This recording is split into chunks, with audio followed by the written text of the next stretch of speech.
Ok, amigos, bienvenidos a otra emisión más de este ciclo de conversatorios que estamos teniendo en torno a nuestro patrimonio natural y patrimonio cultural que está en riesgo. Son 5 sesiones para abordar el patrimonio natural y 5 para abordar el patrimonio cultural en riesgo.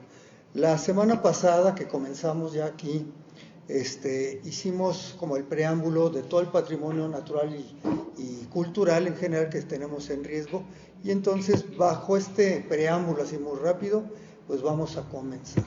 Antes que nada, agradecer a la unidad de extensión de la Universidad de Guanajuato en San Miguel de Allende, gracias a todo el personal que hace posible este esfuerzo, gracias a la Universidad de Guanajuato, y también gracias a toda la gente que hace posible esta maravilla y este privilegio que es el Jardín Etnobotánico Charco del Ingenio, que acaba de cumplir solamente 34 años. Se conmemoraron este domingo pasado. ¿Y por qué digo esto? Pues porque además que es un sitio privilegiado realmente para Guanajuato, para San Miguel no se diga, pues contamos con la presencia de su director, Mario Arturo Tocayo Hernández Peña, el maestro, tienes la maestría en microcuencas precisamente por la Universidad de Querétaro. Mario, bienvenido. Ya si quieren, luego nos escriben ahí en Facebook. Estamos transmitiendo a través de la cuenta de Extensión Universitaria de la Unidad de Extensión San Miguel de Allende, y también por la cuenta de quien les saluda, José Arturo Morales Tirado, en Facebook Live. Y se va a quedar grabado también. Y muchas gracias a toda la audiencia, a nuestros embajadores desde Sosnávar, ahí en el corredor biocultural. Gracias a la audiencia, a todos los que están aquí. Serían muchísimos para mencionar. Sí, no tendríamos el tiempo. No Así es. Entonces vamos a dar pie a todo esto. Antes que nada, Mario, gracias, bienvenido, y gracias por esta conmemoración de la Santa Cruz del Charco del Ingenio. No sé si quieres comentarnos un poquito. Te invito a que empecemos esto hablando del lugar privilegiado donde está el charco, sus 3 hábitats que tiene, 34 años, este último empeñón que te ha tocado dirigir, etcétera, y esta cuenca, este sitio ahí localizado en la, vamos a decir, mayor microcuenca, que es la Támbula, Picachos, y ya luego nos metemos ahí. Bienvenido y adelante, Mario. Muchas gracias. Efectivamente, el Charco estamos cumpliendo 34 años ya de existir como proyecto ciudadano, que a lo largo de ya 34 años pues ha transitado hacia una conformación de un proyecto de conservación muy reconocido. Se le dice que es el proyecto de conservación y ejercicio ciudadano más importante del centro del país, y eso no es cualquier cosa. Y además ha sido un proceso de 34 años de estar conservando, restaurando, monitoreando, generando inventarios de todo lo que ahí ha surgido, de todas las transiciones que se han dado. Y bien, esta propiedad, además que es muy simbólica en términos culturales para todas aquellas personas que somos de San Miguel, es un espacio muy significativo porque además se encuentra en la parte baja de esta subcuenca que es la Támbula Picachos, ¿no? Para que tengamos algo de claridad sobre la relevancia de este espacio, bueno, cerca del 85% del agua que atraviesa la cabecera municipal baja primero por la parte baja de la subcuenca, que es el Charco del Ingenio, ¿no? Entonces, el ejercicio que hemos tenido de poder hacer esta restauración y que como resultado de ello haya una serie de que el sitio se convierta en un refugio, en un santuario de vida silvestre, ha permitido que la estructura del sitio se vaya restableciendo y que cumpla una función o varias funciones, y una de ellas es precisamente actuar como una gran esponja, ¿no? Que ayuda a retener, a evitar que haya estos escurrimientos dramáticos, y que esta vegetación que va haciendo una capa de suelo, va funcionando como esta gran esponja que permite que la humedad permanezca por largos ratos. Y que no haya avenidas de aguas rápidas y que no haya erosión, en fin, toda una serie de deterioros que tenemos. Así es, que es básicamente un enfoque que se llama un manejo integrado de cuencas, ¿no? Entonces el charco del ingenio es el resultado de ese ejercicio, de ese enfoque, y bueno, estamos muy contentos porque a lo largo de ya de 34 años tenemos un inventario tanto de plantas, mamíferos, aves y otros seres vivos que realmente es invidiable y es un indicador del gran éxito de conservación. Aquí voy a señalar, ya que lo tocaste, Mario, y ya para entrar al tema de las microcuencas, tenemos por ahí el mapa de lo que es la subcuenca alta del río Laja, que para muchos nos queda más representativo como el acuífero de la Independencia, pero ahorita nos metemos a eso si quieres. Pero ya que tenemos este mapa aquí, vamos ubicando más o menos aquí a un lado de la C, estaría el Jardín Etnobotánico Charco del Ingenio. Tenemos en la letra B San Miguel de Allende, ¿no? Y aquí se alcanza a ver la presa de las Colonias y la presa de El Obraje, una presa virreinal, por cierto, que por cierto, este es el arroyo del Obraje hasta la confluencia, allá por donde empieza la colonia Independencia, con el arroyo Cachinches, que nace en Agua Espinosa, para no confundirnos, porque luego hay informaciones, a lo mejor, sin meternos a mucho, porque no se precisa, pero realmente cruza la Guadalupe prácticamente todavía el arroyo del Obraje. Y tú nos comentabas todo esto. Si quieres describirnos esta microcuenca, pero aquí y luego regresamos al mapa general. Sí, efectivamente de lo que estamos hablando son el enfoque de cuenca o el concepto de cuenca, que una cuenca es un espacio donde está delimitado por los cerros o las partes más altas, y cuando llueve el agua escurre hacia una dirección o hacia otra, ¿no? Que son las más bajas. Y que va escurriendo y se van juntando esos mismos escurrimientos, se van formando los arroyos, los ríos, y desde luego por la cuestión de la gravedad van buscando la parte más baja, ¿no?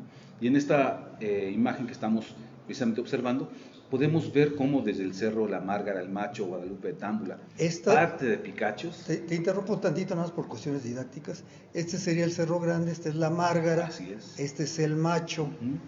Por aquí está el presidio de Puerto de Nieto, la ex hacienda Puerto de Nieto, para que nos ubiquen. Es el este de San Miguel de Allende. Y luego el número 4 pues es Támbula, y el número 2 es Picachos, ¿no? Entonces, estas siendo las partes más altas. Y otro paréntesis, estos dos son volcanes. Son volcanes, precisamente ahí, si vemos desde Google Maps, podemos ver cómo el de Picachos se encuentra el volcán, el cráter colapsado hacia la dirección de Dolores de Comonfort, ¿no? Y bien, esto genera que cuando llueve, todo el agua de este territorio escurre hacia el centro, hacia estos arroyos, y como podemos ver ahí en el punto número 1, el C, es precisamente ahí se conjuga una gran cantidad de escurrimientos, que es precisamente lo que observamos en estos días en la presa de las Colonias, que está ubicada en el Charco del Ingenio, y que son esos escurrimientos que vienen desde todas estas partes, ¿no? Y haciendo un recuento muy rápido, por aquí está San Antonio del Varal, este es el Canelo, vean dónde nace, en estos bancos de agua. Los cerros altos son bancos de agua, es fábricas de agua. Sí, y esto es interesante si lo queremos ver de esa manera, porque San Miguel de Allende surge en algún momento como un centro poblacional o la llegada de distintas tribus o pueblos y asentamientos humanos por la abundancia de manantiales en la región, cosa que esto deriva de dos conceptos básicos. Uno tenemos que entenderlo como estructura y el otro es la función.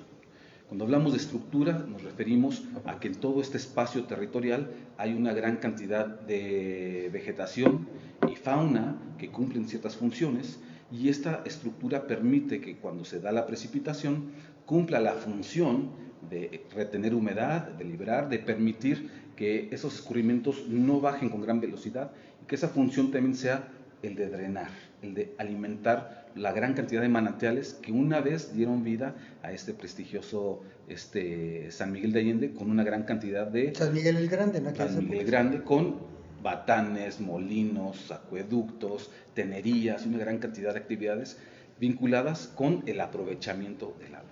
Y para tener la referencia, en 1998, que tuvimos esa avenida de agua extraordinaria, precisamente aquí en la zona del Macho, aquí estaba la presa de Puerto de Nieto de la Hacienda, revienta y ese excedente de agua va hacia este cuerpo de agua, que es la presa de Guadalupe de Támbula, la revienta también, y entonces aquí se viene ya todo este excedente de agua por el río Támbula. Este de aquí es el parteaguas, es el corredor biológico entre Támbula y Los Picachos, y aquí está Sosnávar precisamente. Este arroyo de Sosnávar da la vuelta aquí en Cañajo y se va a unir después con este de aquí, que es el Canelo, y aquí ya se juntaron todas las aguas. ¿Y qué pasó con San Miguel, por cierto? Se inundó, ¿no? Así es. Entonces aquí está parte de la importancia de reconocer la microcuenca Támbula, Picachos, y le podemos poner San Miguel como para entender dónde desfoga esta microcuenca. El enfoque de cuenca precisamente tiene ese sentido, que es decir, entender cuáles son los escurrimientos y cómo se dan en términos de su abundancia, su presencia, sus temporalidades, y entender para que podamos tener esos corredores biológicos que son hidrológicos, entonces, ¿qué estructura queremos tener? Y culturales también. Y culturales. ¿Qué estructura merecemos tener? Porque en la medida que alteremos la estructura, la función se trastoca el funcionamiento. Distinta. Y a mí me gusta mucho aquí entrar en esta parte porque esta estructura y esta función, al alterarla o modificarla, elegantemente los arquitectos le llaman cambio de uso de suelo, ¿no? Pero realmente un cambio de uso de suelo lo que significa, dicho con otro enfoque, es la alteración de la aptitud del territorio. Quebranto del ecosistema. Así es, ¿no? Entonces, esto es muy, muy relevante en el sentido de que este enfoque de cuenca es prioritario para poder hacer las consideraciones para un ordenamiento del territorio, es decir, para determinar qué se puede y qué no se puede, en dónde, ¿no? Más bien, ¿qué se debe y qué no se debe? Porque de que se puede, pues bueno. Sí, claro. Es como un chivo en cristalería, ¿no? Mucha vocación de destruir las cosas y siendo tan frágil el equilibrio de los ecosistemas, ¿no? Así es. ¿Qué te parece, Mario, si nos ayudas a vislumbrar de lo general ahora sí, y volvemos a caer en lo particular, a la microcuenca Támbula, Picacho, San Miguel, y ya de ahí, si el tiempo va dando, podemos ir viendo casos particulares de esta microcuenca, como puede ser el arroyo del Obraje, que es donde está ubicado el Jardín Botánico. Así ¿Te es. parece? Ayúdanos, por favor, con este mapa a vislumbrar dónde estamos, dónde está la subcuenca alta del río Laja, en fin, etc. Yo creo que también en ese sentido, para entender el concepto de la cuenca, es muy importante entender que una cosa es la cuenca y otra cosa es el acuífero, ¿no? Porque a veces las personas hablan utilizando los dos términos, pero son distintos. Cuando nos referimos a la cuenca, nos referimos a la parte superficial, a las distintas elevaciones que vemos a manera de cerros. Cuando nos referimos al acuífero, nos estamos refiriendo a toda la actividad subterránea, ¿no? Y también existen cuencas a manera de acuíferos, ¿no? Que algunas coinciden con la de superficial y otras no. Exactamente, que para el caso en esta que es la cuenca de la Independencia, o lo que Conagua llama como la cuenca del Alto Laja, coinciden. Entonces los escurrimientos superficiales tienen una interacción muy importante con el agua subterránea que está debajo, ¿no? Entonces tenemos lo que es la cuenca, que es ese espacio muy grande que en un territorio nos permite ver a través de distintos mapas con curvas de nivel cómo se dan los escurrimientos y hasta dónde van dando. Luego sí existe la figura intermedia, que es la subcuenca, como esta de Támbula, Picachos, y luego existen las microcuencas al interior, ¿no? Aquí en San Miguel de Allende, bueno, en la región del norte de Guanajuato, desde principios de los años 2000 se empezó a financiar a través del Consejo Regional de Desarrollo de la Secretaría de Desarrollo Social. Consejo Norte. Consejo Regional Norte de la Secretaría de Desarrollo. Y siempre había seis regiones había en Guanajuato. 6 regiones. Esta era la 2. Esta era la 2, que era la norte, y vecina también en esta cuestión hidrográfica con la noreste. Así es. Y la norte, bueno, aquí están viendo algunos de los municipios que integran esta cuenca alta del río Laja y que coincide con el acuífero de la Independencia. Ahí están los municipios. Y en este momento, este espacio, este territorio que se refería como la cuenca del Alto Laja, gracias a los distintos estudios que hizo el doctor Marcos Adrián sobre la calidad del agua. Marcos Adrián Ortega Guerrero. Puntos, se adoptó o se bautizó con mucho orgullo desde esta parte norte del estado como la Cuenca de la Independencia. Fíjense que este financiamiento se empezó desde el año 1998. Tristemente, no, se me olvidó ahorita quién era el presidente municipal, pero tristemente fue el que menos puso este municipio, y realmente es donde escurren todas las aguas. Voy a hacer un paréntesis ahí porque fíjate, interesante esta figura de los consejos de desarrollo que derivan de la Secretaría de Desarrollo Social, tenían un enfoque completamente ciudadano. Y lo digo porque yo fui consejero y me tocó el financiamiento hacia los estudios de la UNAM, y posteriormente los municipios molestos por no poder acceder a ese recurso, y que era la ciudadanía la que definía y asignaba el recurso, hicieron toda una revolución para quitar este modelo ciudadano y que entonces los representantes municipales se repartieran cada año el recurso. Y ahí fue donde terminó y que vale la pena mencionar, ¿no?, a Fito Montes, presidente municipal en aquella época de San José Iturbide, que fue el médico veterinario, por decir que tenía una preparación más hacia las cuestiones de la naturaleza y esta sensibilidad. Y claro que empujó muchísimo. Entonces fueron 2 años de investigación, además una investigación, no ha habido otra de ese calibre en todo el estado de Guanajuato. Fueron los años en que entró en huelga la UNAM, y entonces nos refería el doctor Ortega Guerrero, que es parte del Centro de Geociencias de la UNAM en Juriquilla, parte obviamente del Instituto de Investigación de Geociencias también, y él nos refería que tuvieron que hacer analizaron 70 compuestos químicos dentro del acuífero para ver sus grados de toxicidad por concentración, y todavía para hacer todavía más científica la investigación, estos se hicieron en la Universidad de Waterloo en Canadá. O sea, aquellos de Waterloo no sabían ni dónde estaba esto, y lo hicieron con una realmente neutralidad asombrosa, y por eso llegaron estos científicos y lo compartieron con nosotros a través de estos diplomados, 6, 7 diplomados hubo, no me acuerdo, ciudadanos,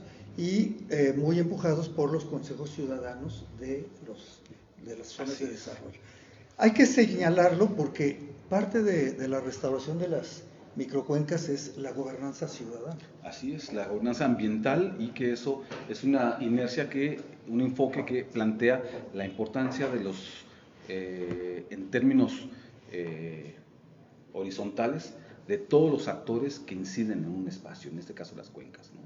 Y esta Cuenca de la Independencia, que es el espacio o la unidad territorial más amplia, está conformada por 10 municipios. Imaginemos 10 municipios y no en su totalidad, porque toca una parte de Guanajuato, una parte de León, ¿no? Pequeñitas de Guanajuato y de León, de San Diego también poquito. Ayudan a que esos escurrimientos, cuando llueve allá, esa agua de la parte alta de León, cuando llueve, ¿a dónde va a venir a dar? A la parte más baja de esta cuenca. ¿Y cuál es la parte más baja? La presa Ignacio Allende, ¿no? Entonces, este espacio de la Cuenca de la Independencia o la Cuenca del Alto Laja precisamente está conformada por los municipios de León, Guanajuato, San Felipe, Dolores, Ocampo, San Miguel de Allende, parte de lo que es San Luis de la Paz, San José Iturbide, Doctor Mora, es decir, San Diego de la Unión. Todo el agua que llueve ahí, al final va a escurrir hacia un punto donde se van a conjugar. El más bajo. El más bajo, y que es la presa Ignacio Allende. Luego hablamos de la presa. Y luego ya que se da esta cuenca, que es como la que estamos viendo aquí, que es otra imagen de la cuenca de la Independencia. Entonces tenemos la imagen grande, la cuenca, y lo que sigue es la subcuenca. Y es lo que está marcado en este mapa en rojo, y esta subcuenca está integrada por otras 9 microcuencas, ¿no? Entonces ahí en este mapa podemos ver claramente cómo en la parte que está señalada en rojo es todo lo que conforma la cuenca de la Independencia, y que ahora entendemos que esos escurrimientos, una vez que llueve, como lo que estamos viendo ahorita, viene a dar a la presa Ignacio Allende. Así es que todo lo que estamos viendo en la presa Ignacio Allende tiene su historia, ahora sí que son lodos de otros, sí, de otros municipios también, desde León, desde Guanajuato, desde Ocampo, bueno, Ocampo no, desde San Felipe, San Diego, tal. Y a manera de un brochazo, digamos, el tema del lirio de la presa es más complejo que nada más retirarlo, porque realmente tiene la incidencia de 10 municipios que vienen a escurrir hasta acá. Entonces, no es nada más de en una temporada retirar el lirio, sino es cómo se atiende todos los escurrimientos sistémicamente que vienen de estos 10 municipios. Holísticamente, integralmente, tal, porque o sea, tenemos un déficit de tratamiento de aguas residuales espeluznante, del color del mapa, más o menos. Bueno, vamos a pasar a la subcuenca, ¿te parece? Sí. Bueno, todas estas fichas que están viendo ahí de fondo es parte, coméntanos de esta sala de inducción del Charco del Ingenio. Bien, en el 2022 logramos inaugurar en el Charco del Ingenio un nuevo acceso para nuestros visitantes, y también aprovechamos para construir un espacio alterno o paralelo, que es la sala de interpretación ambiental, y que es un espacio que cuenta en sus muros alrededor con una exposición permanente sobre la historia del Charco del Ingenio.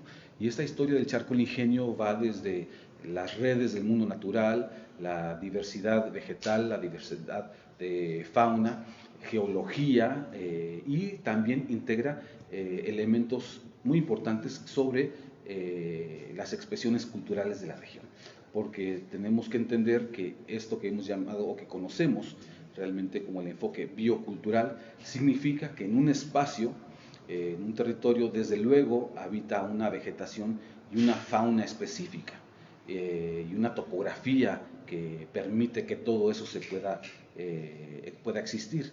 Pero también en estos territorios ha habido la presencia humana, que a lo largo de cientos o miles de años de interacción con estos elementos de la naturaleza, o con estos elementos comunes, por no llamarles recursos naturales, porque luego soy muy capitalista, ¿no? Pero en estos antropogénicos. Estos elementos comunes ha desarrollado una cultura, la cultura del semidesierto, ¿no? Y mucho lo vemos reflejado en lo que se come, lo que se viste, lo que se usa en términos de rituales en los pueblos originarios, una gran cantidad de elementos muy interesantes que son propios de la cultura. Y si me permites, Mario, eso es importante lo que señala Mario, porque justo los dos volcanes que ya vieron que están integrados en su parte norte hacia esta subcuenca, son los volcanes más norteños de todo Mesoamérica volcánico, en la parte del centro del continente. En el Pacífico se van todavía casi hasta Sinaloa, los volcanes. En la zona del Golfo también se extiende un poco más al norte, pero aquí en esta latitud 20 grados norte, los volcanes que están más al norte son Támbula y los Picachos, justo en el centro del continente. Y fíjate que esto que mencionas es interesante, como estos puntos, elevaciones que marcan la delimitación de la cuenca hacia esa zona, porque en algún momento hubo una serie de erupciones volcánicas, y justo en la cañada del Charco se puede apreciar los distintos materiales que fueron arrojados, y lo cual permite que la parte norte del Charco tenga una composición edafológica. Geológica primero y luego edafológica. Quiere decir de calidad de suelo, en relación opuesto con lo que existe en la ladera sur. Y esto es muy impresionante, porque además su posición, y desde donde vemos el amanecer y el atardecer, permite que la parte norte tenga mayor exposición solar, y que la norte tenga una menor, y por lo tanto mayor sombra y mayor retención de vegetación, y que tan solo nada más de cruzar un arroyo hay plantas que crecen del otro lado que no crecen del este. y viceversa. Es una frontera impresionante, geológica, edafológica, biológica y de ecosistemas grandes, porque prácticamente desde ahí comienza ya el semidesierto hasta Texas, Nuevo México, Arizona, California. Y que esta composición geológica también es muy interesante, porque ahorita que está lloviendo lo vemos de manera muy clara, ¿no? Mucha de la lluvia que viene de la parte de la región sur o acá del Bajío de Celaya, le cuesta mucho trabajo brincar los picachos, y cuando logra alguna precipitación darse, la lluvia solamente llega hasta allá, hasta el autosón. Del autosón hacia el Charco del Ingenio está seco, y del autosón hacia Picachos mojado, ¿no? Es impresionante cómo esta cuestión geológica tiene esos impactos, que quienes hemos observado esto de manera constante nos damos cuenta que hasta ese es el límite a donde llega la lluvia. Y hay otra cosa, desde el Charco del Ingenio, desde la plaza de los Cuatro Vientos, se puede apreciar además una diferencia de casi 300 metros del Charco del Ingenio a la estación del ferrocarril. Y es justo una falla geológica, además, que por cierto comienza aquí en esta zona de San Miguel, se llama falla geológica San Miguel Tasco, porque empieza aquí en San Miguel y va hacia el sur, luego hacia el poniente, luego hacia el sur, así como cuadrados, casi como una retícula. Cuando pasan por San Juan del Río, ya sea por la nueva, por la de Huimilpan o por la otra, se ve como cañón. Es parte de esa falla que comenzó justo donde se ve el Charco del Ingenio hacia el poniente. Y que esta falla geológica es la que ha permitido que de manera de las grietas se encuentre el manantial que está en el Charco del Ingenio. El manantial que es cerca de la cueva del Diablo, y que es precisamente el punto en donde brota el agua, y ahí lo podemos ver, esa manifestación.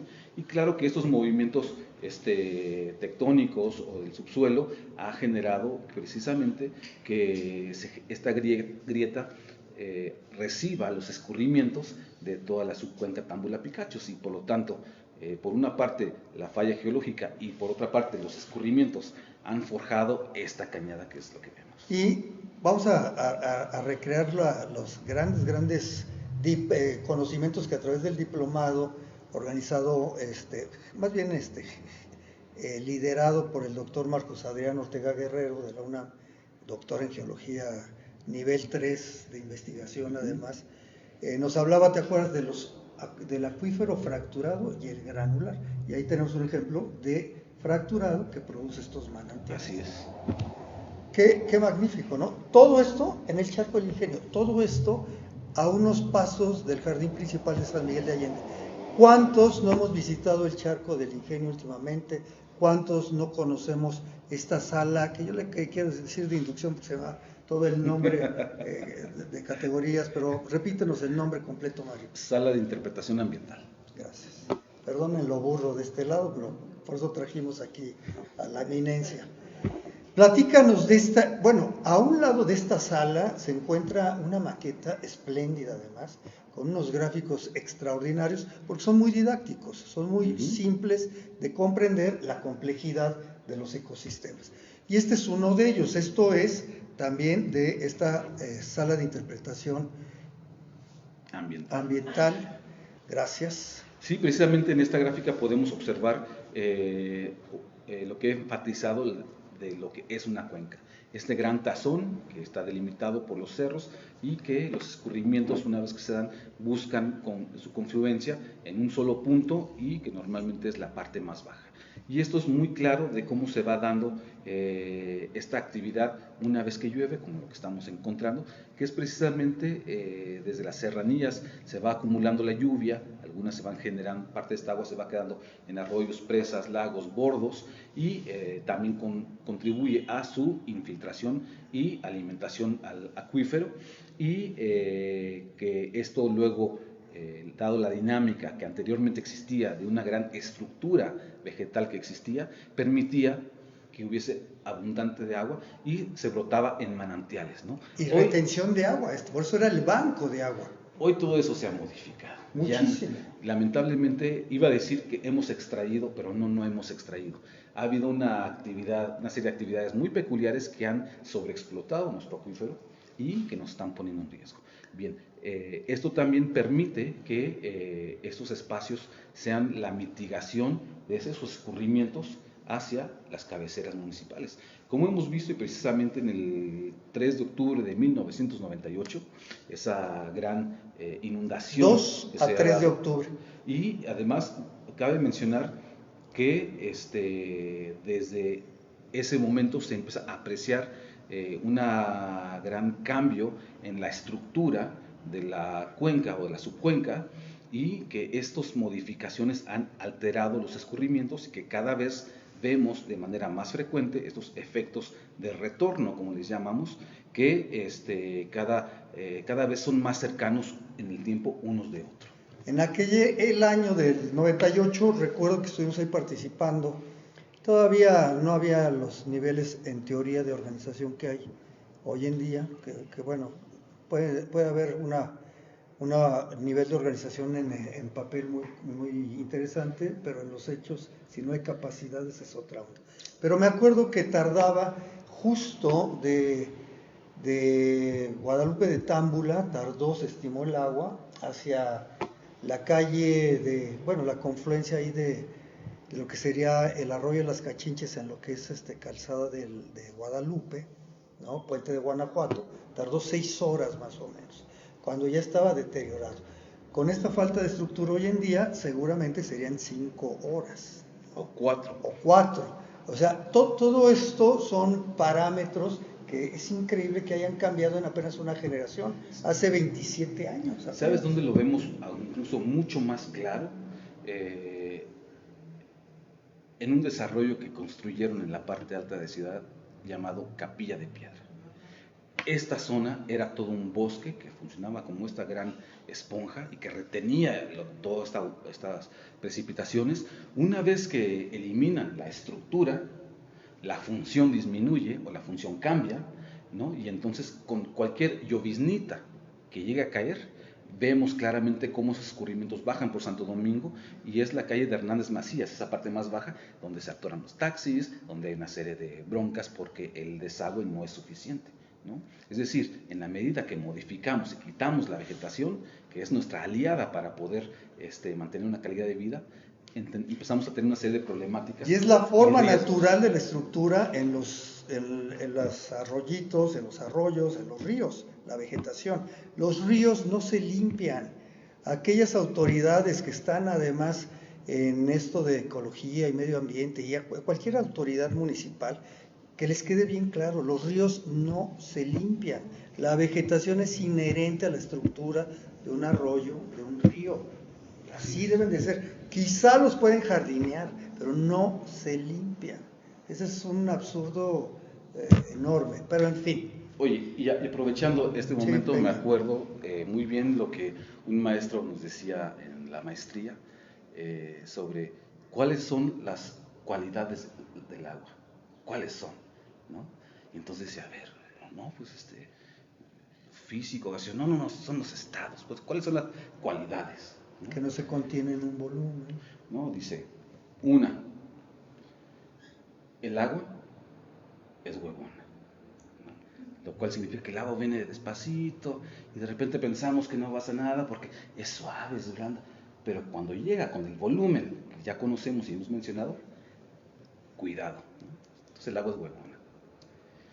Luego dice, el agua es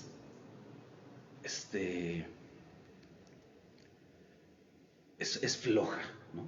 El agua es huevona, pero el agua también tiene un gran potencial de daño, ¿no? Es otra cualidad del agua. Y otra cualidad del agua, dice, es que exhibe a los pendejos, ¿no? Es claridosa.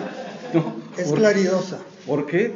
Porque dicen, aquí quiero el fraccionamiento, y aquí está el permiso, y cuando llega el agua, dicen, ahí está, ¿no? Entonces, el agua es huevona, el agua tiene memoria, y el agua también ayuda a exhibir a todos aquellos que... Me estaba acordando del caso del cambio de estructura, en el caso del arroyo de Cachinches, que nace en Agua Espinosa, y cruzando el club de golf, precisamente, se deformó totalmente. Y nada más estamos esperando a ver cuándo pasa. Pero bueno, nada más me estaba acordando, qué bueno que no lo dije, ¿no? Pero como ese hay mil ejemplos, donde se evidencia precisamente a veces la arrogancia y la ignorancia funcional de quienes tienen a veces toma de decisión económica, política o política económica juntos, ¿no? Como chivo en cristalería. En fin, bueno, volvemos a este mapa y aquí entonces tenemos la subcuenca Támbula, Picachos, hacia San Miguel de Allende, que si bien comienza justo aquí con el Grande, la Márgara, el Macho, etcétera, todos estos montañas. Esta es la zona del Huizachal, está Lomerío, ahí, por aquí quedaría Corral de Piedras, por ahí quedaría hacia aquí el camino hacia Puerto de Sosa, etcétera, en fin. Ya lo tenemos identificado por ahí, Mario. Estas son las escurrentías de nuevo, ahí. ¿Y qué nos platicas de esto? Esta es una imagen que nos muestra las distintas capas de lo que es el límite de la subcuenca. Nos muestra la parte roja, que es la urbanización, cómo se ha estado dando. Y vemos también los arroyos, que ya habíamos mencionado. Y marca algo interesante, que son los caminos, las carreteras, cómo se van dando, ¿no? Y aquí podemos ver cómo muchas veces precisamente son caminos que se van dando paralelos a los escurrimientos, porque precisamente son las partes más bajas y son las partes más planas, y claro que hay que ahorrar recursos y todo ello para poder facilitar las comunicaciones. Y curiosamente también fueron los corredores, primero biológicos, y como parte de los ecosistemas los seres humanos. Y entonces esos corredores se usaron al paso de los años con la presencia humana como corredores culturales también. Y por eso por ahí pasaban los caminos. Esto prácticamente está montado sobre uno de los caminos reales, había varias caminerías, y este otro, pues este fue otro de los caminos reales. Este es el que venía de Querétaro, vía Jurica, y este es el que venía desde Ciudad de México, vía Chichimequillas, básicamente. ¿Y por qué los hacían así la gente? Pues por lo que ya bien nos explica Mario, pues van junto precisamente a las partes bajas, porque además eran siempre cercano a los ríos y arroyos que se iban dando los asentamientos humanos. Que por cierto, a ver, coméntanos, ahí en el Charco del Ingenio además hay un camino histórico, que es el Camino Real Ajichú. Así es. Y a un lado pues está la Cuesta de San José, que fue el primer camino real, llegando por la calle de Aparicio, el barrio del Tecolote, a la calle de Mesones, justo en aquel incipiente San Miguel, que todavía no era el Grande, yo creo que nada más San Miguel. Ya luego le pondrían el Grande, pero justo esa fue el primer camino real, el de Mesones, ¿no? Sí, precisamente este camino real Ajichú, que es emblemático, y también el puro nombre nos indica la relación que había desde San Miguel de Allende con la actividad minera, la actividad agrícola y otras actividades que también están vinculados, la música, porque aquí en San Miguel también había música de vara, ¿no? Como el guapango arribeño que hay allá, solo que, bueno, nos han cambiado los patrones de consumo y se han modificado. Pero guapango arribeño porque es de las partes altas. Así es, de la parte de arriba. Por ejemplo, Gilitla, Ciudad Valles, está a 600 metros sobre el nivel del mar. Y llegamos a tener alturas allá en Jichú cercanos a los 2100, 2200 metros. Entonces el guapango clásico, ese es el que da prácticamente ya hacia el Golfo. Y el guapango arribeño, que es otro sentido, que tiene otro matiz, ese es mucho más de Guanajuato o de la Sierra Gorda en la parte de Querétaro. Así es, ¿no? Y este camino es un ramal, este camino real Ajichú es un ramal del camino real de Tierra Adentro, ¿no? Que caminería, que sí, que era parte del camino real, porque igual pagabas impuestos, ¿no? Bueno, y de ahí el puente que divide a la propiedad del Charco del Ingenio con el Landeta. Esta estructura o vestigio que queda realmente era un puente que se construyó para, recordemos que esto en su momento, que hoy vemos como la presa, y que es un espacio bastante ancho, en un momento fue un río. Entonces imaginemos la cantidad de agua que pasaba por ahí, que fue necesario construir un puente de esa longitud para poder atravesar y acceder a la parte noreste del estado en las travesías de conquista, perdón, quise decir de evangelización de la iglesia, ¿no? De la conquista impositiva espiritual. Claro, así ¿no? es, ¿no? La civilización de estos salvajes. Antes de que llegue el infierno y nos arrebate, Mario, vamos a pasar a algunos otros esquemas. ¿Qué te parece este esquema? Bueno, este a mí me parece sensacional porque es muy simple, pero es muy dramático y es parte de lo que estamos provocando, no solamente en estas microcuencas, subcuencas y cuencas de Guanajuato, de México, sino prácticamente en el mundo, ¿no?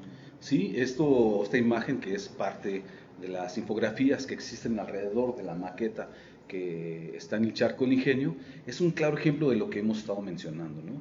Como en la primera imagen vemos que hay una relación muy íntima con el entorno natural, de manera que existe y cuando se dan estas precipitaciones, estas cuestiones de incluso de excedente de lluvia, nuestras laderas funcionan como esta gran esponja que retiene la humedad, disminuye. Si hay estructura. Si es que hay estructura, ¿no? Y vemos que en la parte de baja es donde nos beneficiamos de estos escurrimientos y generamos una calidad de vida. Sin embargo, en la segunda imagen, cuando retiramos o alteramos la estructura, ¿no? ¿Qué es lo que pasa? Que no hay nada que detenga esa agua, ¿no? Entonces, cuando alteramos la estructura, la función que tiene entonces es de drenar de una manera rápida y muy acelerada, con una gran velocidad que tiene un factor de erosión y de impacto que puede ser muy desastroso, ¿no? Y bueno, aumenta la energía cinética, que es física pura. Y en la tercera imagen pues ya se ve claro cuáles son esos efectos, que es la destrucción a la parte de toda la infraestructura de cómo estaba originalmente, ciudades, ¿no? Y eso es un claro ejemplo de lo que se ha estado llevando a cabo en distintos espacios. Y esto es muy, muy gráfico.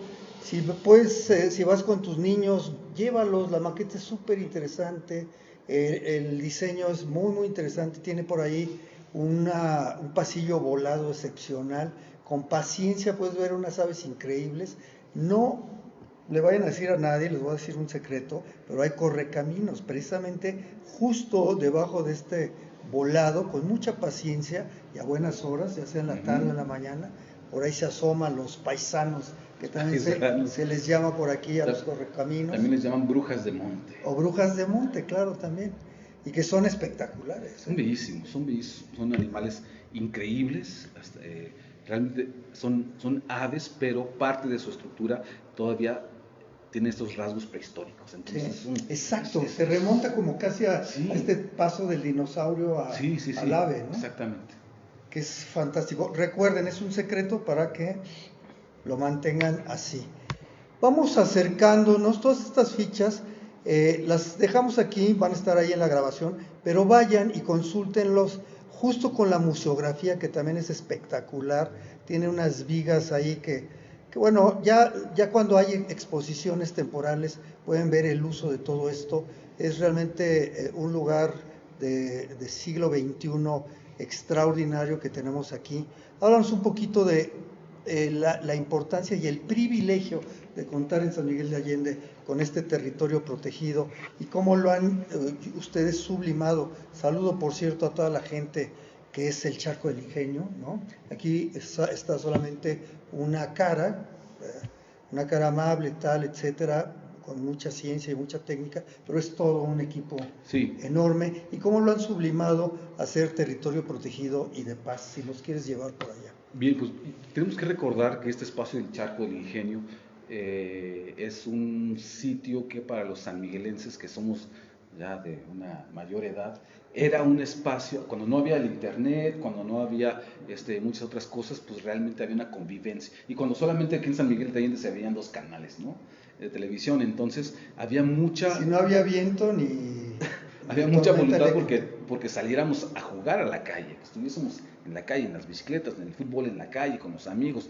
yendo a visitar, salir al campo. Y esto permitía que teníamos una relación muy íntima con todo el entorno, al grado que aunque fuésemos, digamos, urbanos, salíamos al campo y todos los chiquillos decíamos, ah, mira, esa planta se llama así y sirve para esto, esa planta es esta y sirve para esto, cuidado con esta otra porque ya llegaste a la cañada del charco, cuidado con el vaho, porque si no es urticante y vas a tener una serie, es decir, sabíamoslo y nombrábamos las cosas, ¿no? Y eso dio pauta para que muchas personas tuviésemos constantemente visitas a la cañada del Charco del Ingenio.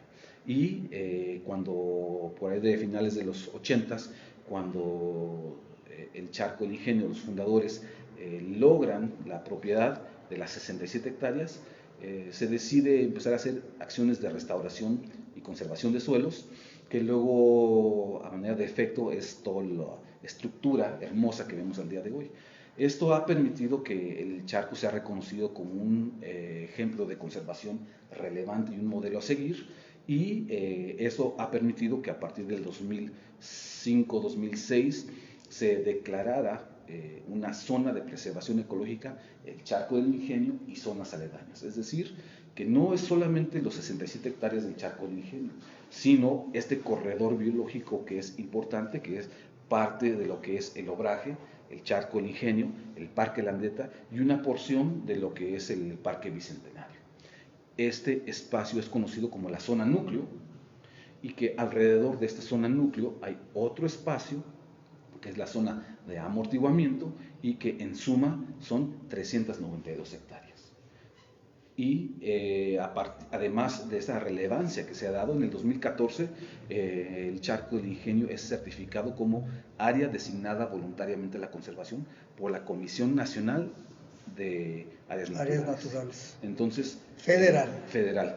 La relevancia de este espacio ha dado pie para todo ello, al grado que también hay estudios que se están validando para considerar este corredor hidrológico, al menos que lo veamos en términos solamente lo hidrológico, y su asociación con aves acuáticas como un sitio Ramsar. Entonces eso es una certificación internacional que, bueno, requerimos. Los sitios Ramsar son denominaciones, hagan de cuenta, como el de Sitio Patrimonio de la Humanidad para San Miguel Atotonilco. Este Ramsar es para los humedales, para los vasos de agua. Que es el humedal en general, en síntesis podríamos decir que es el origen de la vida, de la biodiversidad.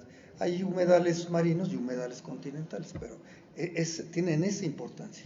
Así es, y entonces esta es la relevancia de sentirnos muy contentos como sanmiguelenses, de privilegiados, porque realmente este espacio y este esfuerzo que surgió hace casi 40 años de proteger algo que era muy simbólico para los sanmiguelenses y que no se convirtiera, y que era además la última cañada sin urbanizar, ¿no?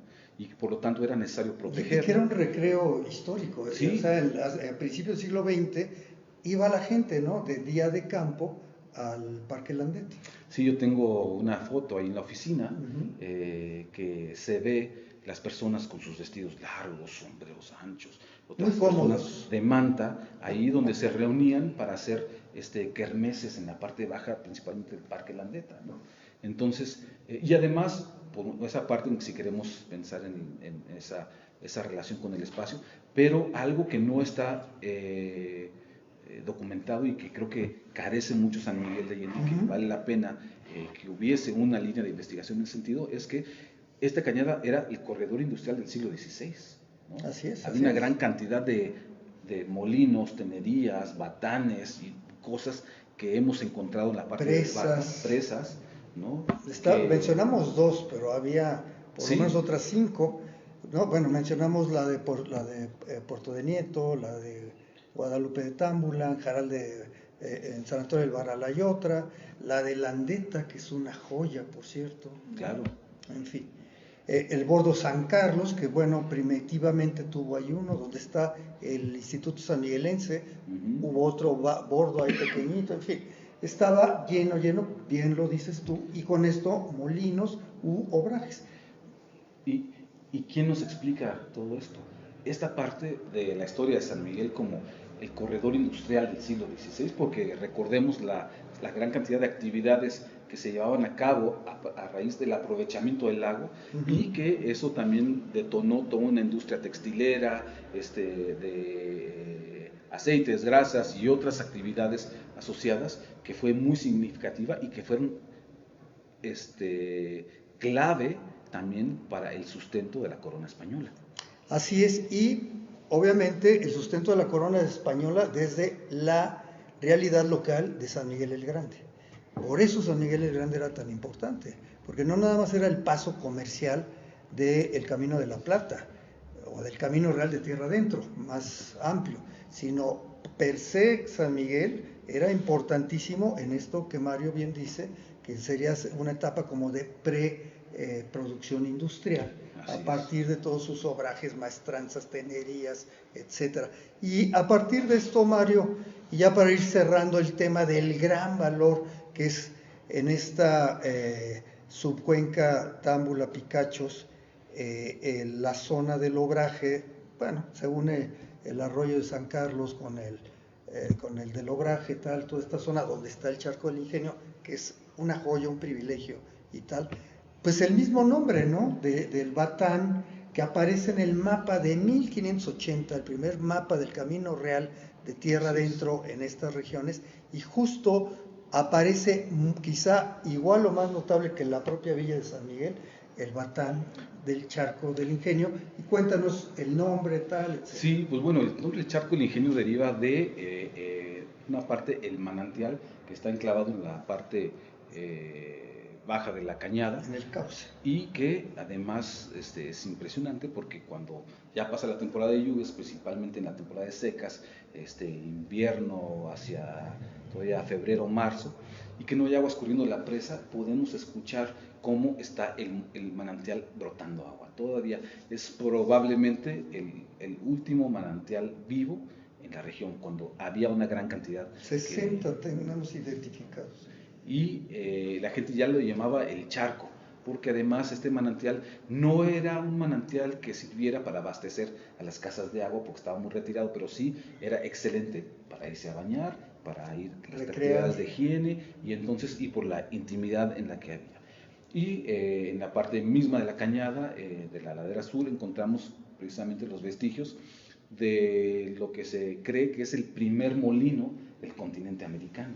Un molino que era más bien un batán que servía para batir, para golpetear lana, y que, bueno, recordemos que en el siglo XVI toda obra industrial que se utilizaba para generar energía a través del agua les llamaban ingenios. De ahí que muchos de los ingenios azucareros lo que son realmente son molinos de caña de azúcar, y que aprovechan la entrada del agua para accionar su maquinaria, y por otro lado vuelven a liberar esa agua hacia los arroyos o ríos. Y entonces la gente desde hace más de 500 años ya referenciaba este lugar como el Charco del Ingenio.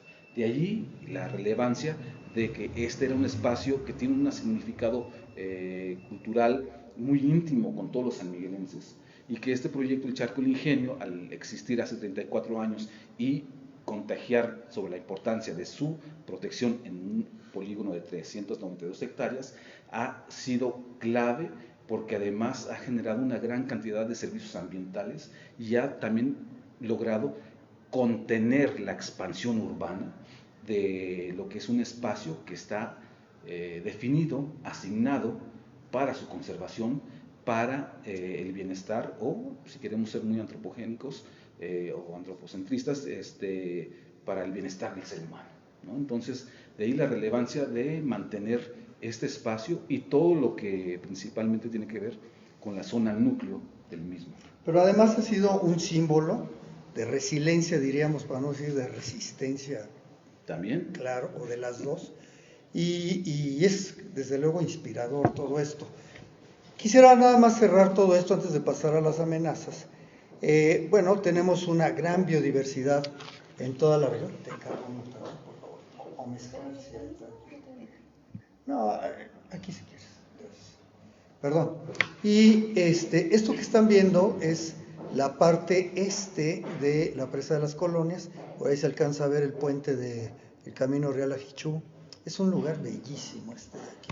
Pero bueno, tenemos al final la desembocadura en esta cañada que da a la presa del obraje. ¿Por qué? Pues porque había un obraje. Entonces se abatían las lanas y ya las lanas mansas se llevaban al obraje, allá abajo. Pero bueno, antes de pasar a esta historia, recuerden que tenemos tres hábitats: el humedal, que es bellísimo, el matorral xerófilo, ¿no? Los pastos, la parte baja, etcétera, semidesértica. Tenemos además la cañada y tenemos una fauna impresionante con, obviamente, aves. Ya vieron ahí, es una paisana, esa es una hembra de correcaminos. Y allá tenemos un mirlo, que son los bolseros, hacen los nidos en forma de bolsa y tienen unos trinos espectaculares. Déjenme aprovechar para compartir en este punto que hay aplicaciones y bases de datos internacionales, unas muy amigables, en donde uno puede subir información principalmente sobre aves. Una de ellas es eBird y otra es Ver Aves. Y son plataformas que cualquier persona puede estar subiendo información de las aves que ha estado. De una vez les pasamos otras dos. La primera, I con I latina, luego bird, en inglés, eBird, ¿no? Esa es una, y entonces tú registras las aves que observas, incluso el conteo es muy importante, y estás haciendo ciencia ciudadana. Entonces cualquiera de nosotros podemos aplicar a la ciencia ciudadana, y estos son registros que están en archivos digitales en México, Estados Unidos y Canadá, y tienen que ver con migraciones. En fin, es ciencia ciudadana. El haber aves es hacia México. Así es. Con Avio directamente. ¿Ibas a decir? Todavía, sí existe. Todavía, es lo que está. Tengo ahí a mi amigo ya no está. Carlos Galindo, que lo acaban de decir que se dedica a investigar afuera. Anda, por cierto, investigando en la península, tuvimos oportunidad de verlo hace 2 meses. Es una tristeza lo que están haciendo. Pues bien, estas plataformas que son muy reconocidas, tienen registrado al Charco del Ingenio como lo que se conocen los hotspots, es decir, las zonas prioritarias o más relevantes en donde están encontrando información sobre inventarios de aves que están siendo sobresalientes.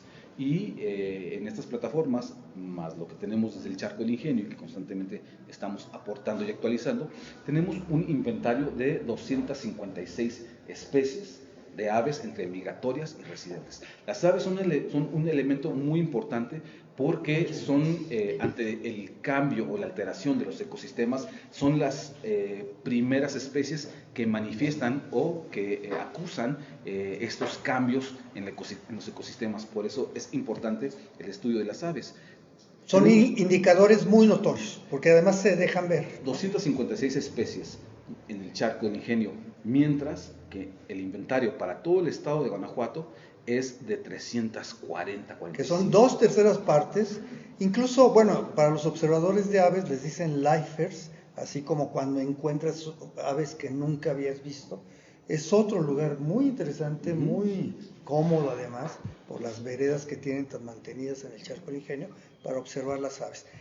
eBird, a ver aves. Hay otro que es eNaturalist. Por ahí se los vamos a poner después cuando quede grabado esto. eNaturalist, puedes identificar cualquier ser vivo, líquenes, algas verdes, obviamente insectos, mariposas, polinizadores, flores, plantas sin flores, árboles, etcétera, y desde luego animales, vertebrados, invertebrados, insectos, ya dije, aves también, etcétera. Y lo mismo vas haciendo ciencia ciudadana con esta eNaturalist. Y hay otra asombrosa que la puedes practicar también en el Charco del Ingenio, que se llama Merlín, como el mago Merlín. Así la bajas y esta te identifica con el canto de las aves al ave. Y entonces, ya que la tienes identificada, también sigue las instrucciones, ¿no? Y la puedes bajar y decir, esta ave cantó en el Charco del Ingenio, y también se registra ahí en esta. Entonces son 4 con las que puedes hacer ciencia ciudadana en un lugar extraordinario: eBird, a ver aves, eNaturalist y Merlín. Y yo voy a aprovechar este momento para invitar a todos los que están viéndonos para que sigan las redes sociales del Charco del Ingenio, porque además llevamos ya algún tiempo en donde ante esto que se llama o se conoce como ciencia ciudadana, estamos teniendo recorridos de observación de aves. Una vez al mes, ¿no? Y hemos hecho algunas que son crepusculares, ¿no?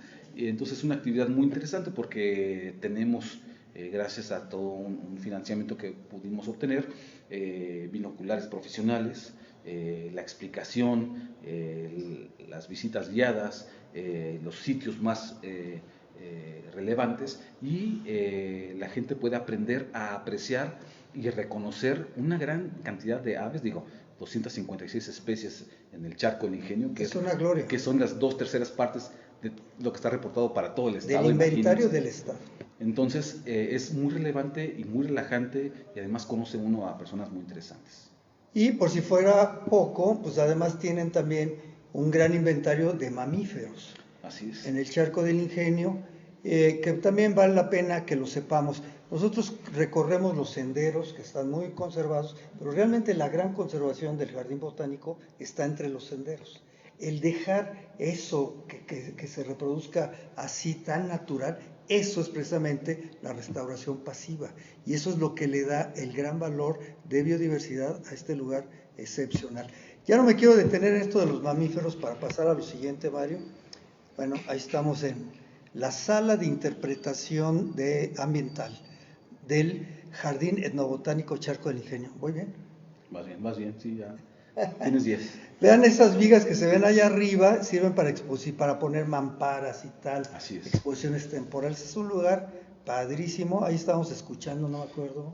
Y vamos a tener próximamente una exposición de Elia Bravo y unas pinturas que ella hizo. Bueno, Elia Bravo, refiérenos muy Elia rápido. Bravo es la primer bióloga que se dio en la UNAM, aquí en México. Bióloga mujer. Así es, y además en el país se enfocó hacia el mundo de las cactáceas.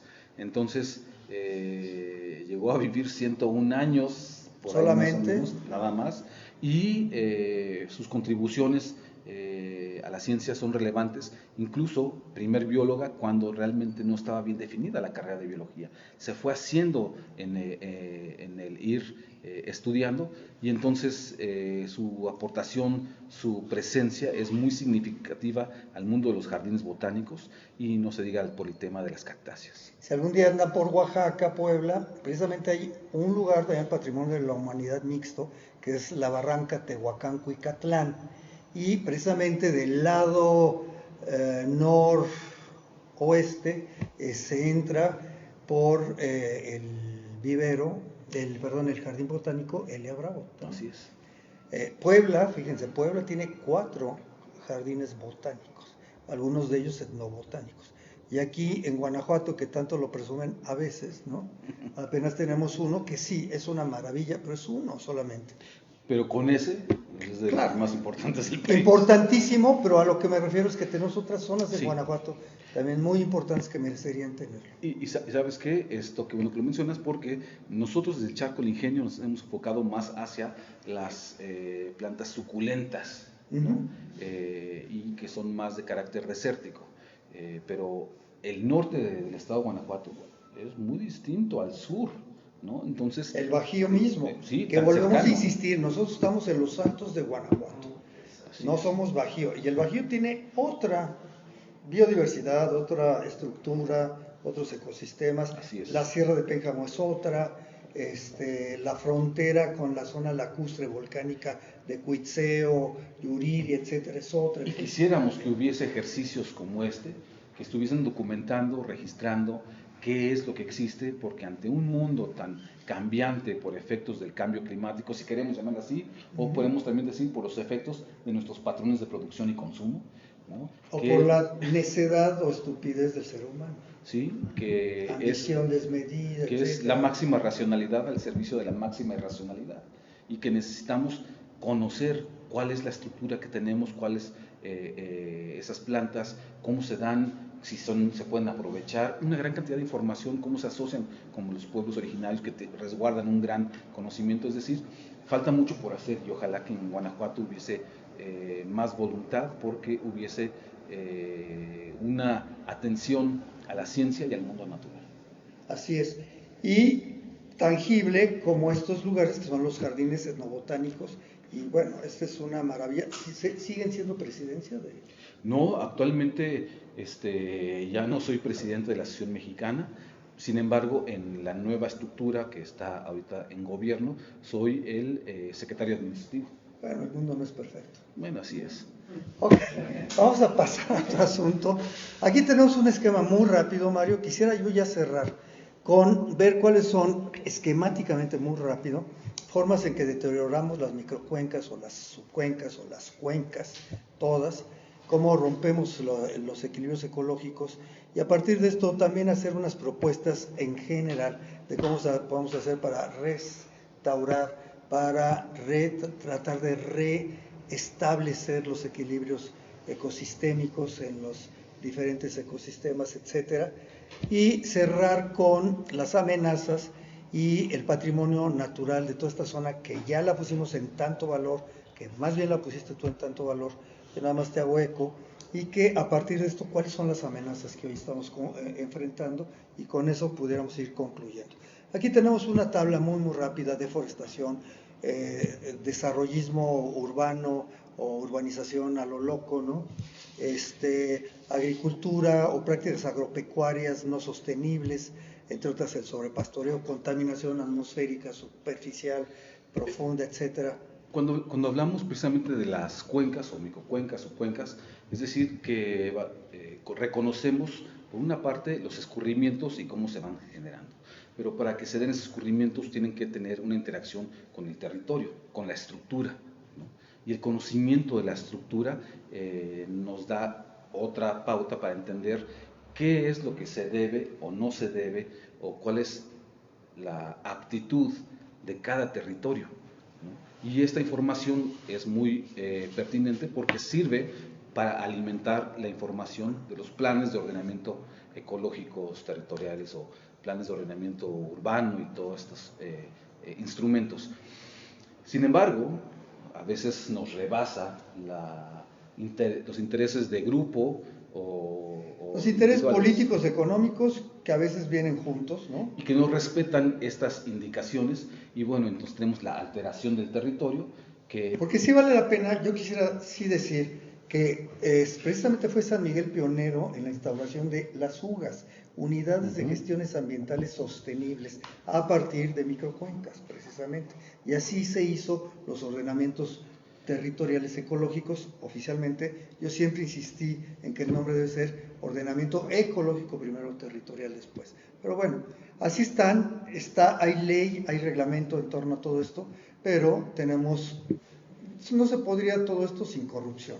Y con la corrupción se transgreden estos ordenamientos, estos reglamentos, estas leyes, ¿no? Etcétera. Pero bueno, no nos vamos a meter mucho ahorita en eso. Rompemos el equilibrio ecológico, rompemos todos los ciclos, no nada más el del agua, el del nitrógeno, etcétera, tal. Se pierde la estabilidad geológica, edafológica incluso, ¿no? Biodiversidad desaparece, los flujos de energía, nutrientes se trastocan, cambian, ¿no? Tenemos cambios climáticos, etcétera, etcétera, etcétera. ¿Y qué sigue después? Pues bueno, desastres naturales, menos cantidad y calidad de agua, ¿no?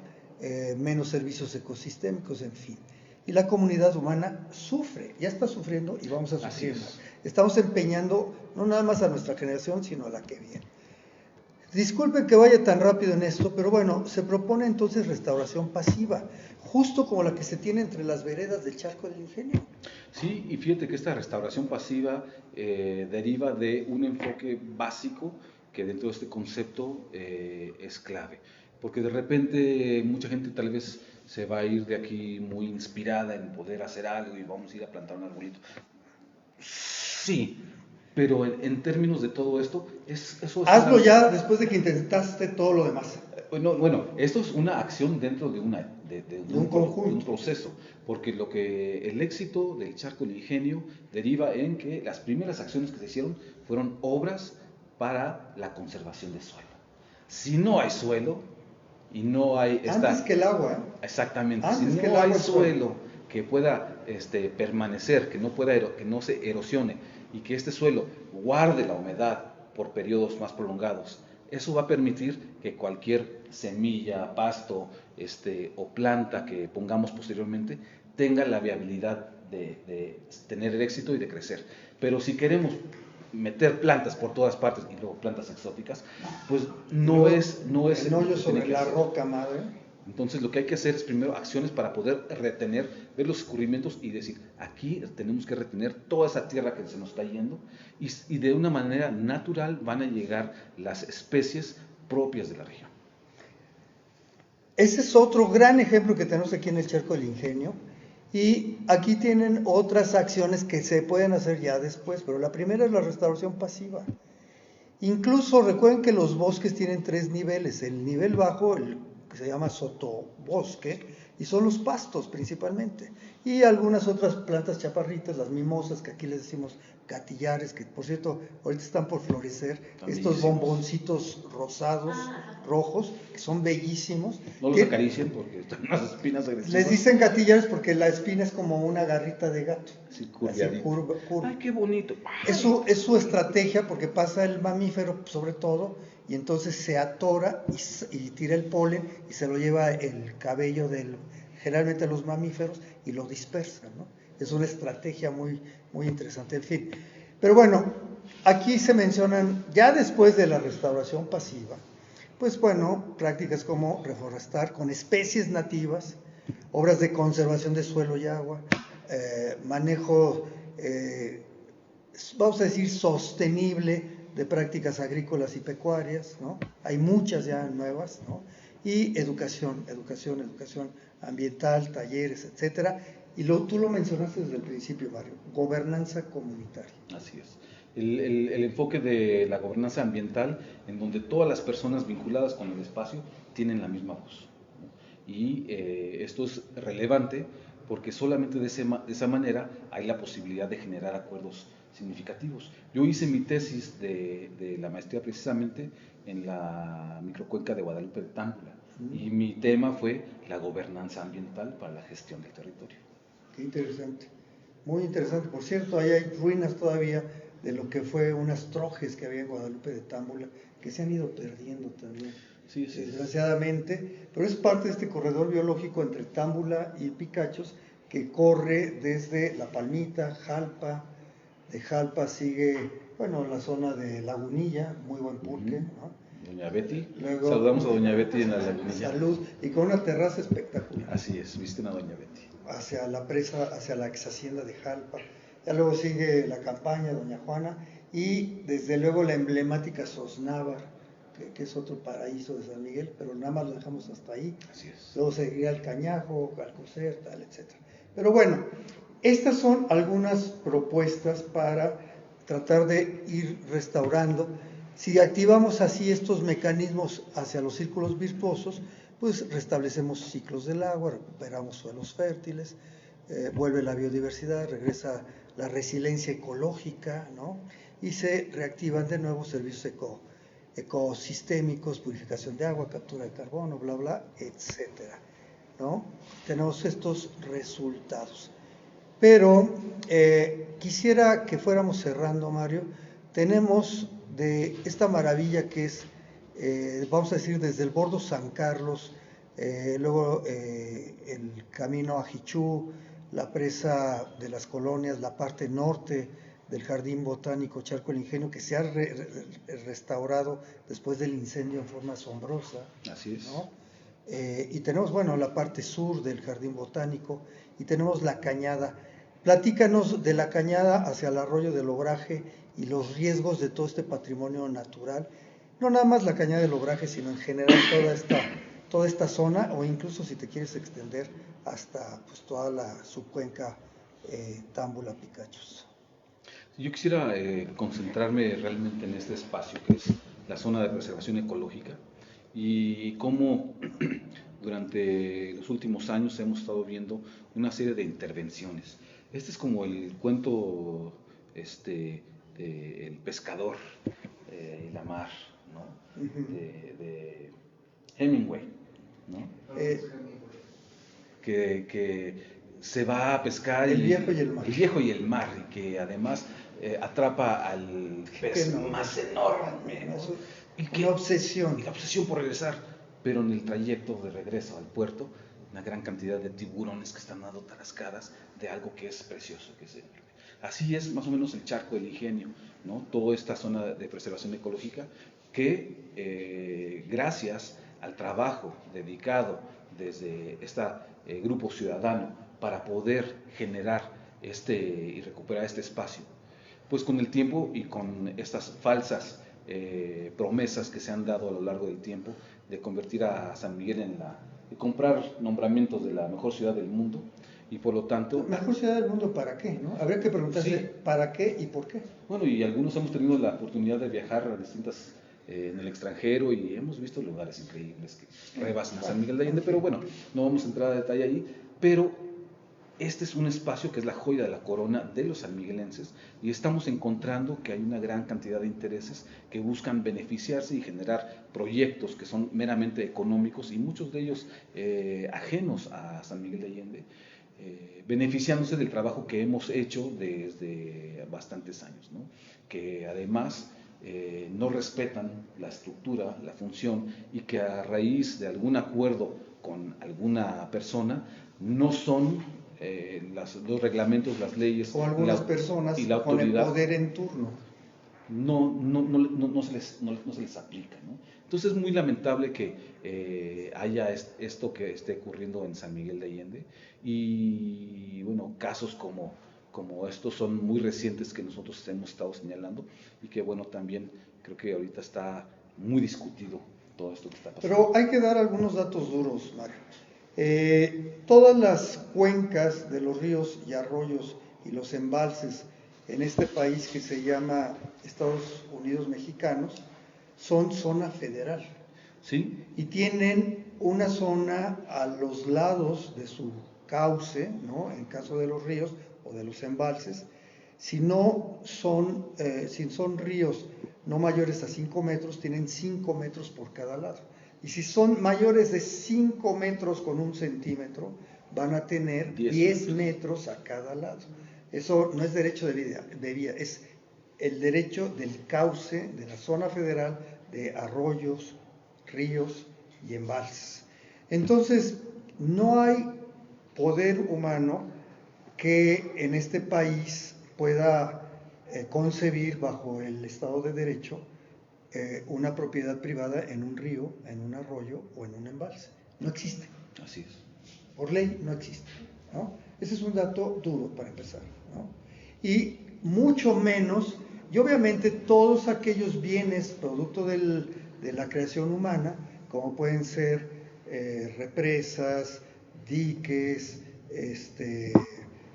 infraestructura como puede ser un bordaje, un bordo, etcétera, o una presa, ¿no? Ya creada, pues también son propiedad de la nación.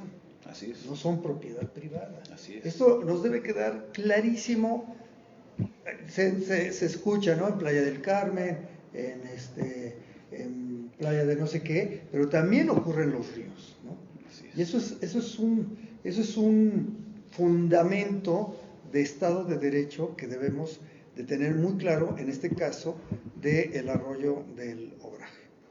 Sí, y recordemos que en México todo el agua subterránea, todo el agua superficial y sus vías de conducción son de carácter federal, ¿no?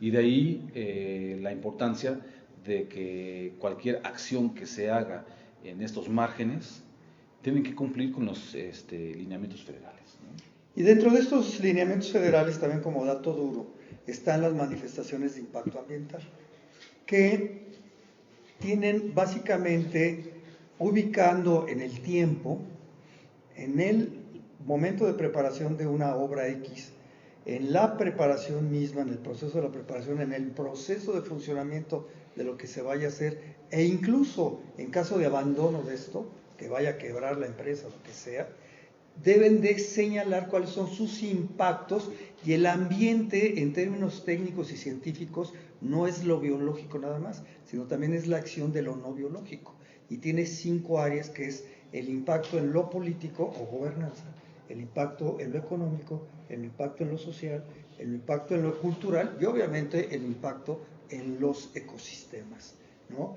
Entonces, si no se dan a conocer a veces estas manifestaciones de impacto ambiental, pero las realidades nos dicen que están trastocando negativamente impactos de gobernanza.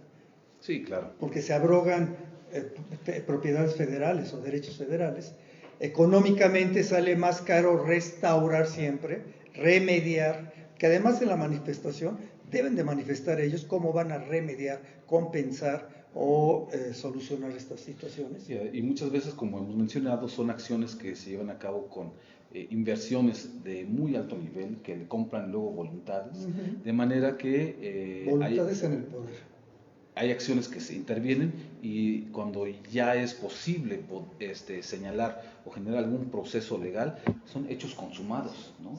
Y entonces dicen, pues ya quedó, pues ya vamos a avanzar, ya que operen, e incluso reciben los permisos para... Vuelvo a insistir que no están las medidas de remediación, compensación y restauración. O sea, estén manifestados o no en la manifestación de impacto ambiental, son inherentes a los daños. Cuando existe la manifestación de impacto incluso ambiental. Sin ella, o sea, así es. Porque sería doble falla, ¿me entiendes? Además, haberlo hecho sin manifestación completa, ¿no? Pero en fin, a lo que nos estamos tratando de enmarcar es que hay un marco de derecho que no se ha seguido, pero además hay un marco de lógica ambiental, de técnica y ciencia ecosistémica que no se está llevando a cabo, donde aplaudimos desde mi parte, y yo creo que muchos agradecemos las acciones que han tenido ante estas amenazas, que amenazan no nada más a este lugar, sino mucho a toda la parte funcional de esta subcuenca Támbula-Picachos y en concreto a esta zona del Obraje, vecino del Charco del Ingenio. Así es, finalmente quien se beneficia del esfuerzo de conservación y la inversión que se ha hecho desde esta institución es la población sanmiguelense, ¿no? Y esa no tiene limitantes de que a ti sí y a ti no. Todos se benefician, todas las personas se benefician de los servicios ambientales que genera no hay este discriminación. espacio. No hay discriminación, ¿no? Entonces, quisiéramos, yo creo que es un buen momento para enfatizar el reconocimiento de estos espacios y a manera de incluso de corredores biológicos, porque lo que estamos viendo en mapas anteriores es que muchas de la continuidad de distintas especies dependen de que no esté fragmentado, no esté interrumpido estos corredores hidrológicos, ¿no? Así es.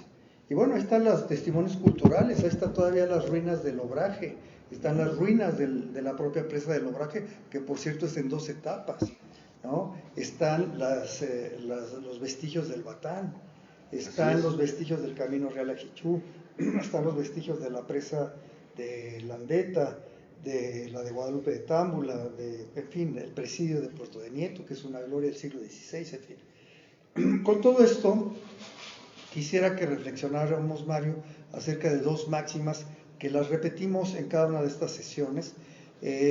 Fue directora de ICOMOS Caribe, México, de toda esta zona, Olga Oribe, y tenía una máxima muy interesante que decía: lo que es bueno para la comunidad es bueno para la actividad económica, turismo, bienes raíces, no al revés.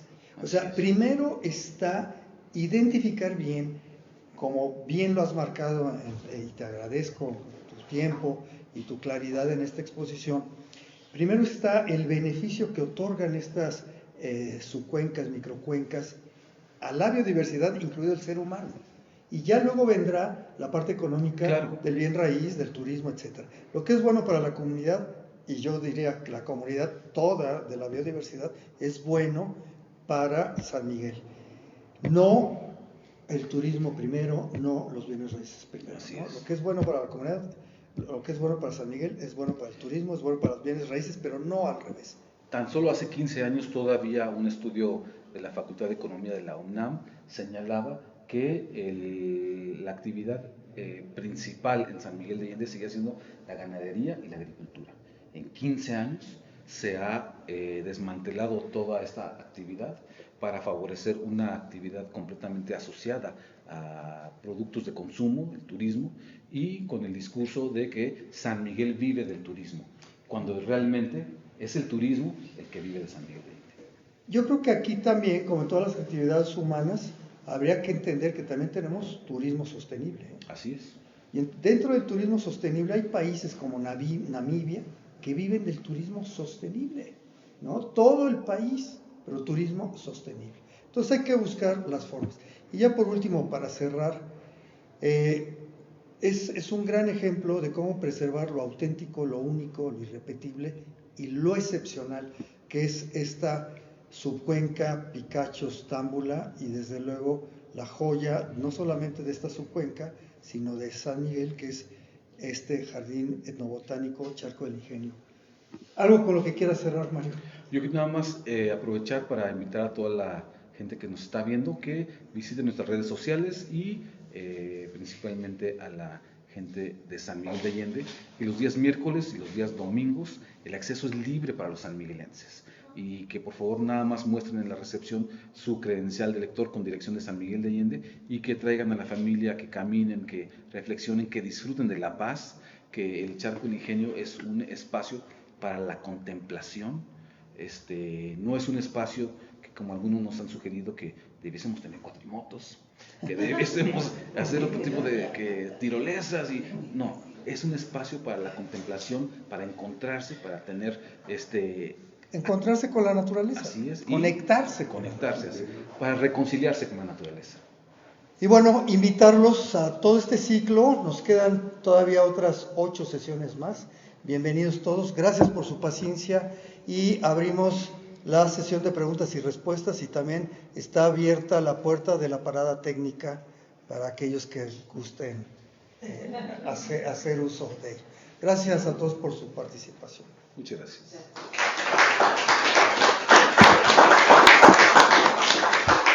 ¿No? ¿Prender las luces? Sí. Sí. Pues abrimos preguntas y respuestas aquí en la sala.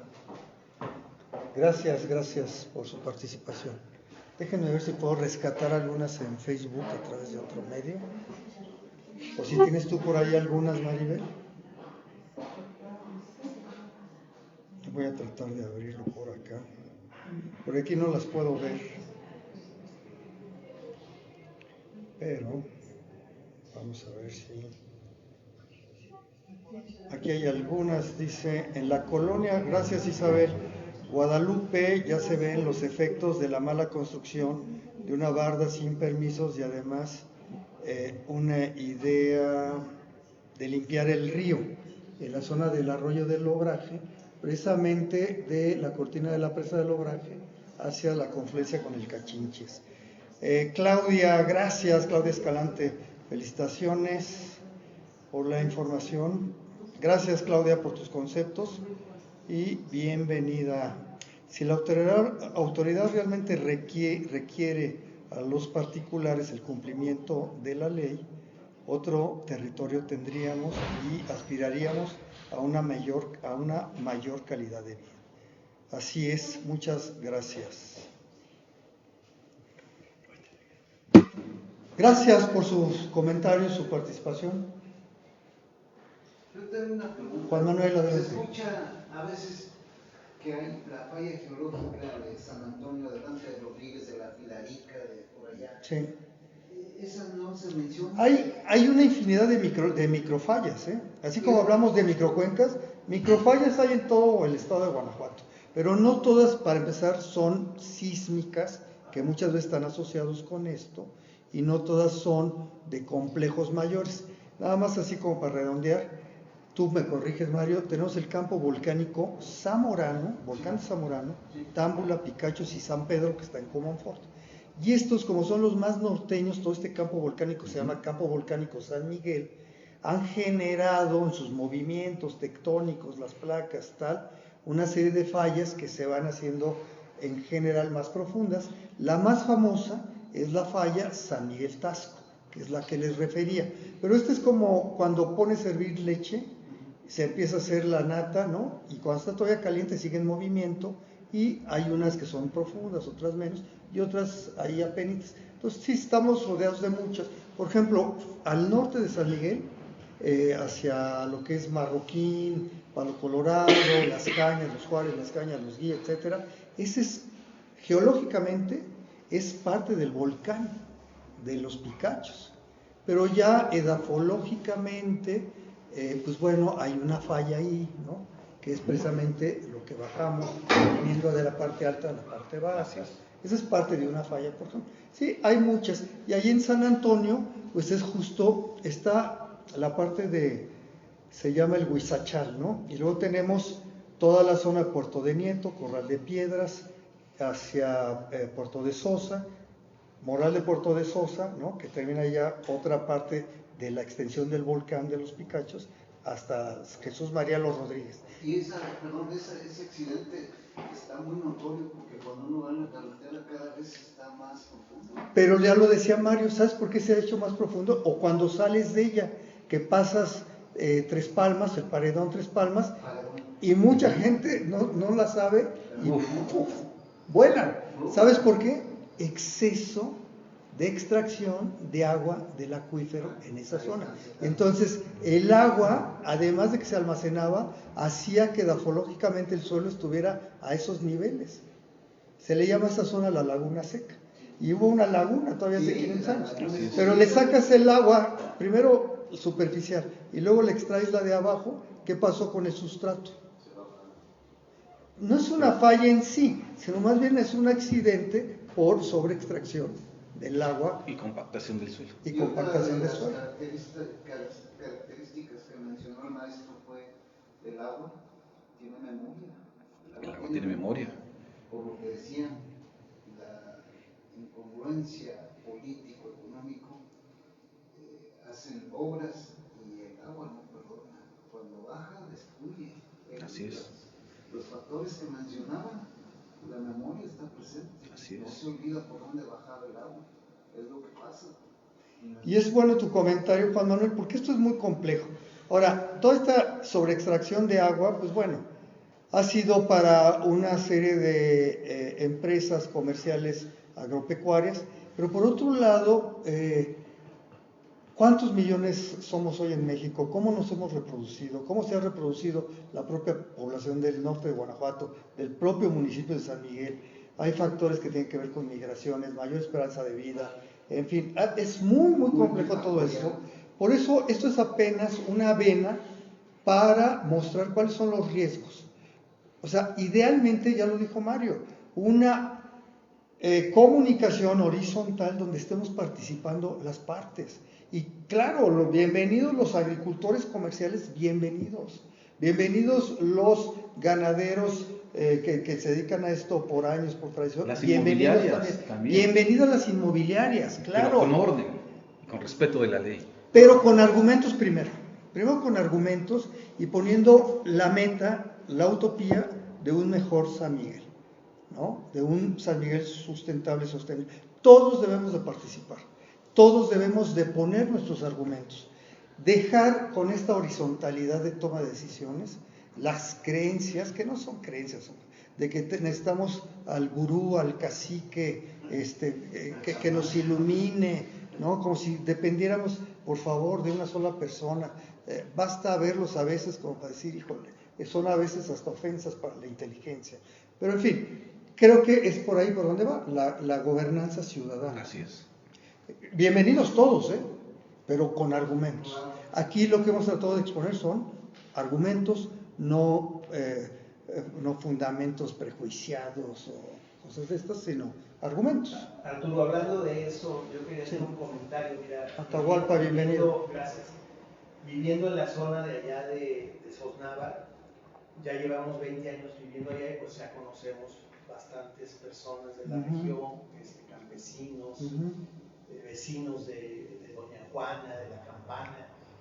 Fíjate que cuando Protección Civil prohibió que se arreglara el bordo de los Chilitos, que está en Sosnávar, que es el que mostraron, es el más grande, el antiguo. Ese bordo es sumamente importante porque es de los más grandes de toda esa zona. Y ese bordo pues detenía el agua que bajaba precisamente de los arroyos que se muestran ahí, que después cruzan la carretera y van a dar a la presa de las colonias y todo por allá, ¿no? Entonces, una de las preguntas de los ejidatarios es que ¿por qué no se puede arreglar ese bordo? Porque para ellos fue un capricho de protección civil precisamente por proteger la comunidad de Providencia de Sosnávar, porque tú sabes que el arroyo pasa al lado de Providencia. Entonces, conociendo el bordo está muy bien diseñado, pero además está asolvadísimo. Entonces, lo que los ejidatarios y la gente de ahí dice es, pues hay que sacarle la tierra, hay que desasolvarlo, arreglar la cortina y volver otra vez a tener un paso importante de agua. Entonces, así como ese, hay muchísimos. Y muchos ejemplos como esos. Que se podrían arreglar. Claro, es que detienen precisamente el flujo de agua como ahorita está sucediendo. Así es. Porque ahorita nada lo está No, deteniendo. y beneficiaría incluso a las parcelas de Providencia. Totalmente. Además, y no nomás de Providencia y de Cañaco y de toda la cuenca. Exactamente. Claro. Bueno, por ahí pasaba a un lado el Camino Real también por lo mismo. Gordos me cuenta la gente que había en toda esa zona? Alrededor de 15. Sí.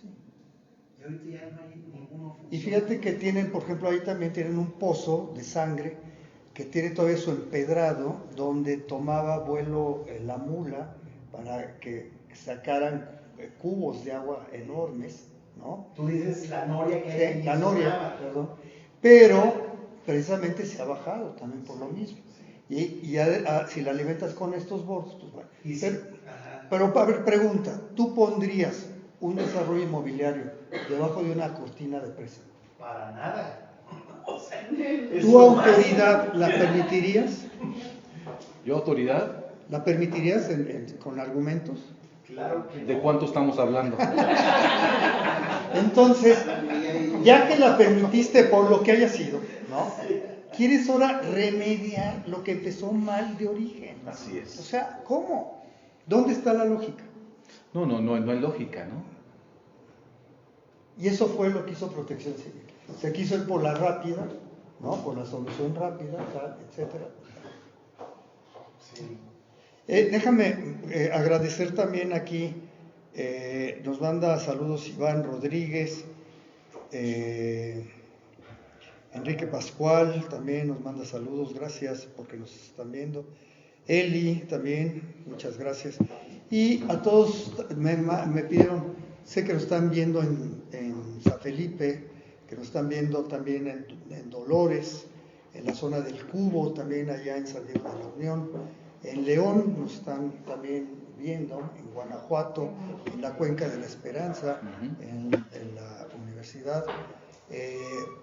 Posiblemente nos dijeron que nos iban a ver también allá en la zona de manantiales de Tarandacuao, allá en la zona de la presa Solís, por donde entra el río Lerma, el gran referente de esta cuenca, en fin.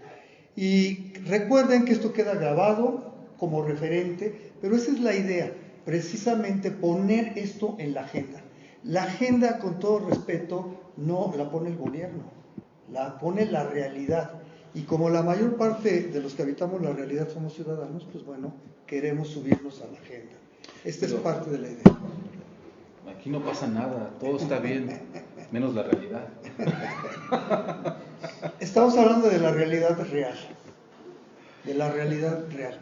En fin, de esto van estos conversatorios, poner argumentos sobre la realidad y ojalá que de esto pasemos a tener entonces ya algún tipo de mesas de trabajo, aunque tratamos siempre de tener algunas propuestas de solución ya, ¿no? Y como propuestas de solución son estas mesas interdisciplinarias. Claro. Bien los dices, bienvenidos todos, porque todos estamos habitando este planeta Tierra, aquí en este rincón maravilloso del planeta que es lo que yo llamo la frontera tierra adentro, o San Miguel de Allende y su zona de referencia, o la subcuenca alta del río Laja, o esta zona del acuífero de la Independencia. Mario, de nuevo, muchas gracias. Muchas gracias, Arturo, por la invitación. Vamos a cerrar ya la transmisión y gracias a ustedes por su paciencia y presencia. Gracias. Gracias a todos. Gracias.